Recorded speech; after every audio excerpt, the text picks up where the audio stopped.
Once upon a time, there was a king who lost a precious ring. He put an announcement out that if an astrologer would find his ring, he would make him very rich. There was a very poor farmer who wasn't able to read or write, and his name was Gambara. Is it so hard to be an astrologer? He said to himself. I want to try. So he went to the king. The king believed him, and he locked him in a room to study. In this room, there was only a bed, table, a big book of astrology, pen, paper, and an inkwell.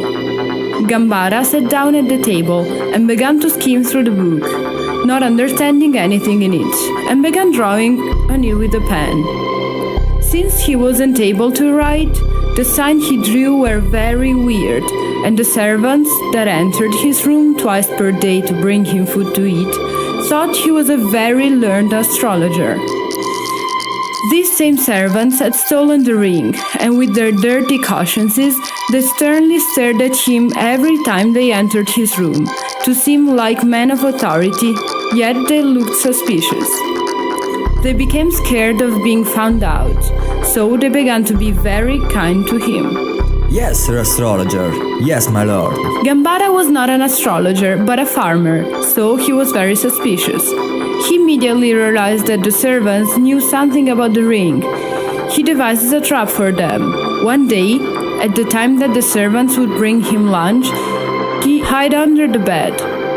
The first servant entered the room and didn't see anyone. Under the bed, Gambara shouted, And won. The servant left the dish there and ran away scared. The second servant came, and he heard that voice, as if it was underground. And 2. And he ran away as well. The third came. And 3. The servants consulted each other. He found us out. If the astrologer told the king that we stole the ring, we are screwed. So they decided to go to the astrologer to confess. We are very poor, and if you tell the king, we are lost. Here is the bag full of gold. We beg you not to betray us. Gambara took the bag and said, I will not betray you, but you must do what I tell you to do. Take the ring and let the turkey swallow it. Then leave it to me. The next day, Gambara met with the king and told him that after long studies, he succeeded in finding out where the ring was. And where is it? A turkey swallowed it. They sliced into the belly of a turkey and the ring was there. The king gave the farmer riches and organized a lunch in his honor with all the counts, the marquess, the barons, and the important people in the kingdom.